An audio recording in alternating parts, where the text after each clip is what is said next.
All right, guys, we're giving a walk around of the Gist property, trying to give people an idea of kind of what we're getting into here, and also why we have so much confidence in this deal being a good investment for folks.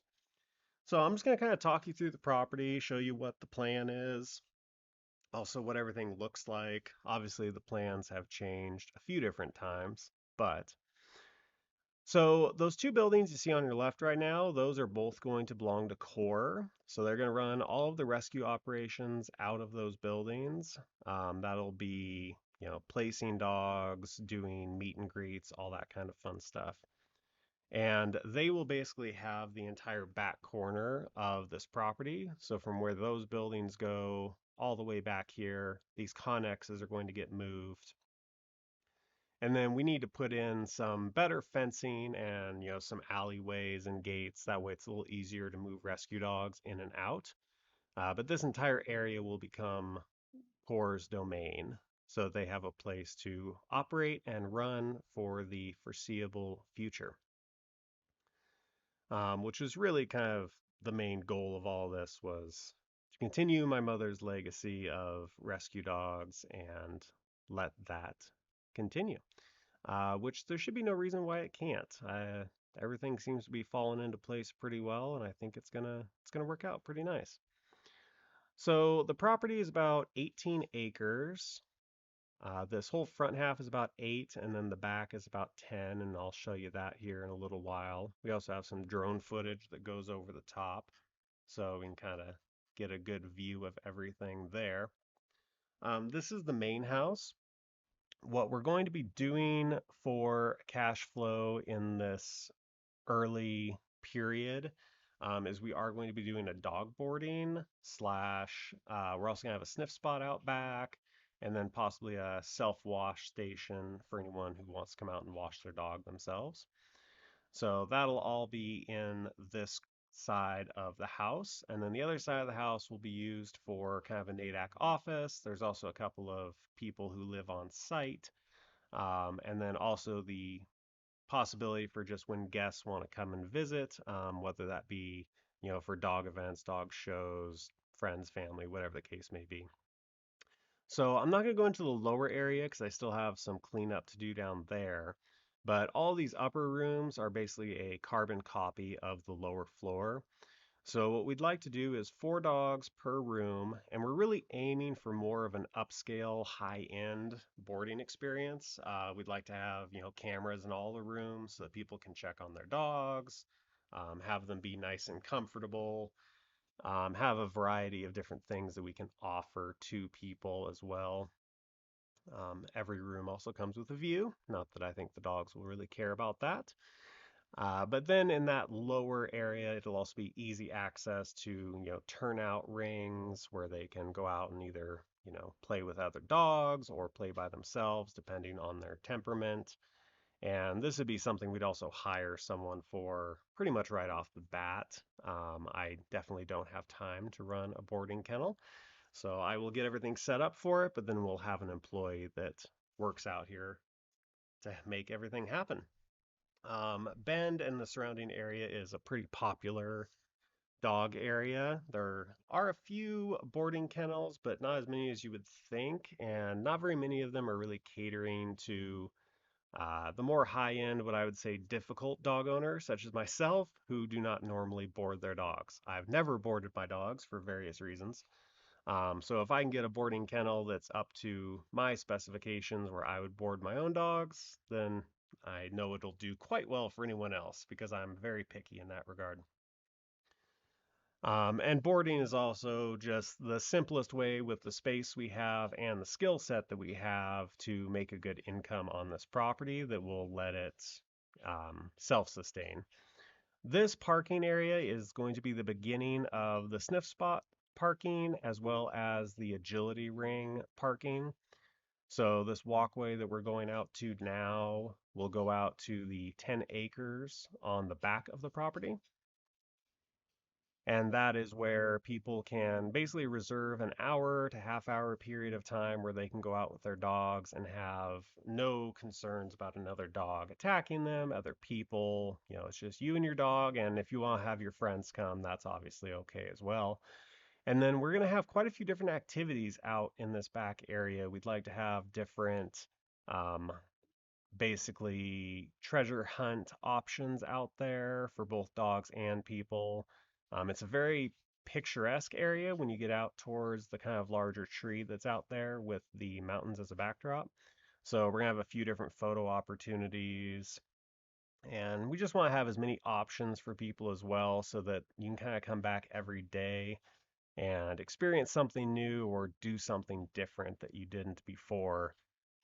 Lots of training opportunities for dogs as well. We're going to have lots of different ramps and obstacles out there so that people want to work with their dogs, different challenges that they can do, different training challenges, all that kind of fun stuff. And then moving back over, we're going to have the Connex shipping containers are going to kind of line both sides of the agility field.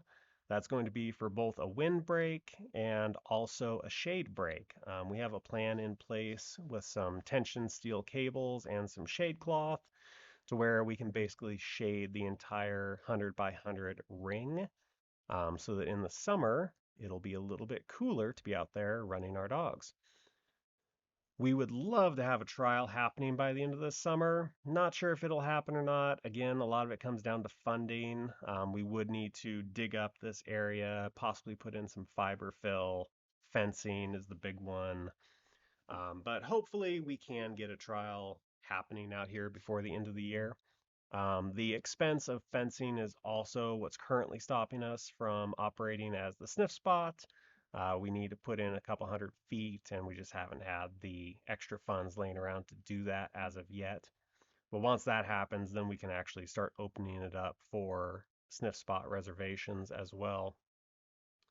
But we're also going to have parking along both sides of the ring where people can just back up, not to the ring, but ring adjacent, and have their setups. Anyone who was ever up at Cataldo kind of envisioned that, but with the ability to back right up. We'll have shade tents set up along the entire ring as well. Again, this is all long-term goals, but should happen pretty fast looking at how everything's working out for us here. Um, Obviously more cleanup to do, more trips to the dump to make, all of that kind of fun stuff. But the biggest thing that we're really needing right now is short-term funding. We really have the long-term funding pretty well nailed down. But getting to, well, July 27th is kind of our first uh, breath.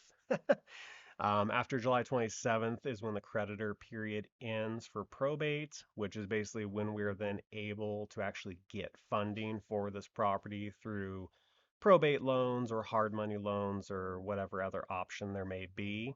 But none of those companies will do anything until the creditor period closes in probate because they don't want to give you money and then find out that there's a whole bunch more debt and then you can't pay them back. So that all kind of makes sense. So July 27th, once that creditor period ends, is when we can have our first kind of influx of cash, and that'll help quite a bit with getting everything set up. And then the next one after that is with that influx of cash, we would also use a chunk of that as the down payment for the mortgage. And the mortgage is really the long-term plan. We would do a cash out loan basically. So we would pay off the hard money loan and then also get some working capital to make the rest of the renovations that we need to do to the property. Get working capital for the next year essentially so that we don't have to worry about that. And then get some employees hired and start operating the place as a kennel boarding operation. And that should be a fun little adventure. So here is the overhead from the drone.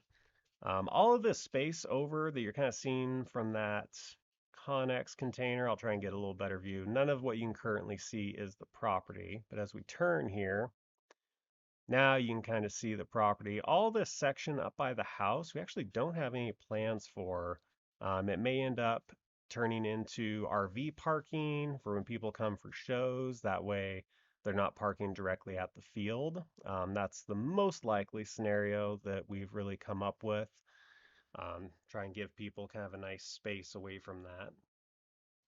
And then kind of the overhead right now, we would be flying over Core's area and the space that they will have to run the rescue and keep that operating. And now we would be turning over to where the agility field will be, as well as the parking, and get kind of a better view of that as well. And then that corner of the house that you can see right now is where the kennel boarding operation would be.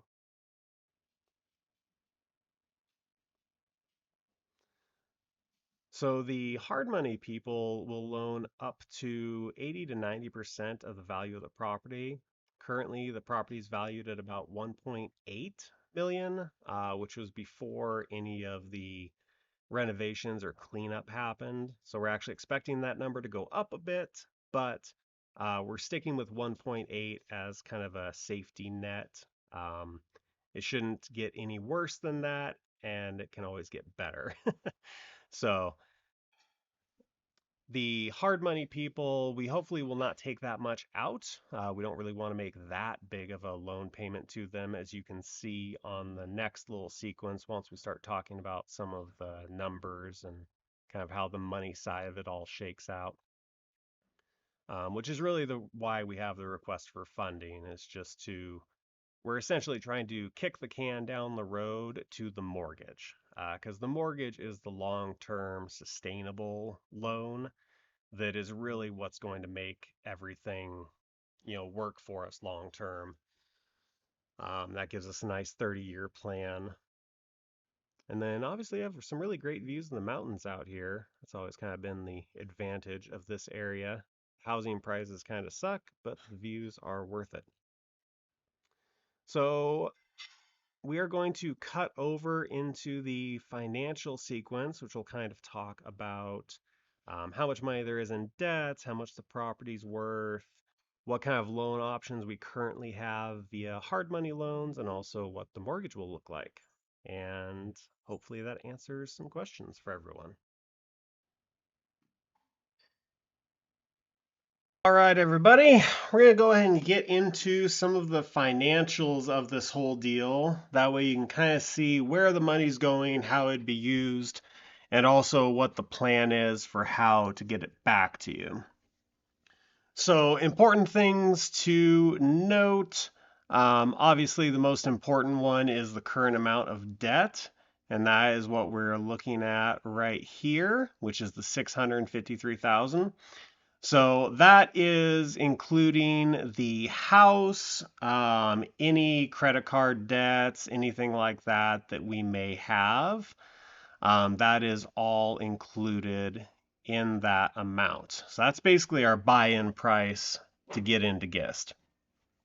Now, after July 27th, that is when the creditor period closes for probate. So after the creditor period closes is basically when we can actually get a loan for the property. Obviously, I don't have $653,000 laying around, and we will have to get a hard money loan for that to get the property out of probate. And then once it's out of probate, things get a lot easier because then the property will actually be in my name. You can get mortgage at that point. You can get HELOCs, different types of loans. Makes things a lot easier. But we have to get to that point first. So kind of the different amounts and then what they cost for the hard money loan is right here. You can see why we would like to reduce it by as much as possible. We are going to have to do some renovations on the property in order to get it ready to where it can sustain itself. We're also going to have to work in a certain amount of just working capital to continue to pay, the electric bill and all the other types of things, as well as pay new employees as we start the new business out there. So we are currently in kind of step one of this whole process, which is cleanup of the property and getting probate finished. And then after that, it would be get the hard money loan, use the hard money to finish renovations, ideally. And then we kind of have two different timelines for paying people back. Anyone who wants to be paid back sooner rather than later, we would essentially pay you back as soon as we got that hard money loan. Ideally, I would prefer to pay everyone back after we get the mortgage because that's a more sustainable loan long term. But I also don't want to turn away anyone. And obviously, anything that we can raise now at 10% interest will still be cheaper than what we're going to be able to raise through the hard money loan at 12% interest. And I would just rather help out people that I know by giving kind of a safe, um, you know, easy way for people to make a little bit of money on the cash that they have rather than just giving it all to the hard money loan people.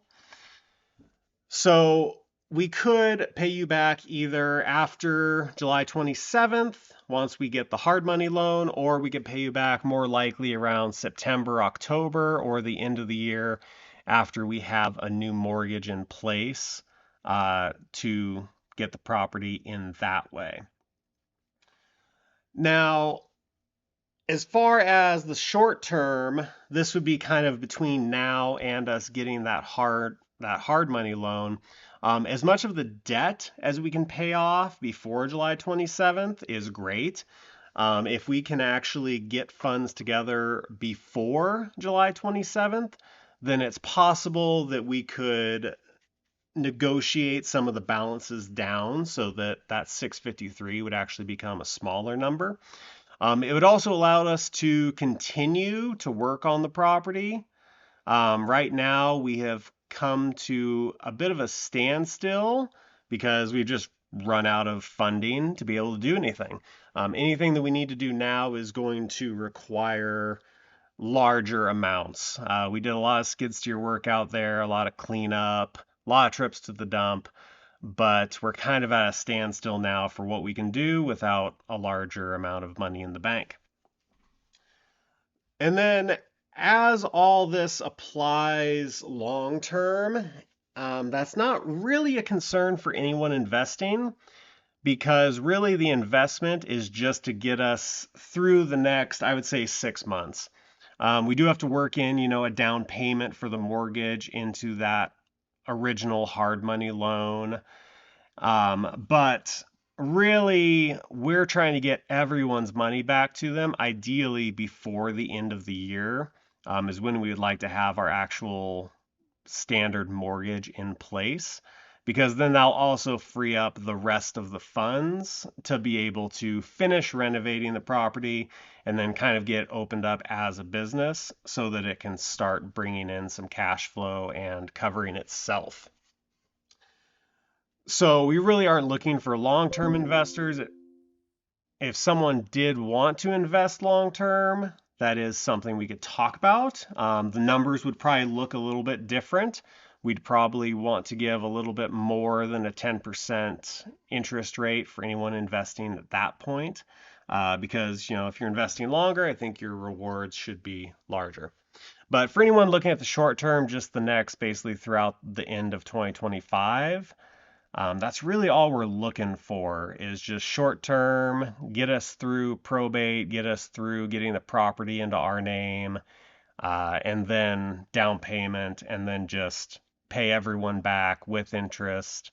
And at that point, we just kind of be on our own unless somebody wanted to invest for a longer period. And anything that we invest now just saves us money as well. If we can pay off $50,000 in debts, well, that's $50,000 we don't have to take out of the hard money loan. That definitely helps a lot. And then we can pay that $50,000 back through the mortgage, which would be obviously a cheaper rate for us than that 12% for the hard money loan. Now, in regards to, like I said, anyone who just wants to get paid back sooner, maybe they want to get paid back in July, and that's kind of the max. That is still possible because right now, just having the funds to be able to continue work out there would be incredibly valuable. Will it save us that much money in the end? No, because we are just going to have to pay you back out of that hard money loan. But for us to be able to get work done on the property now would be a huge advantage. So even though that won't save us as much money, if you need the money back sooner, it's still a pretty big advantage to us to be able to continue work on that property.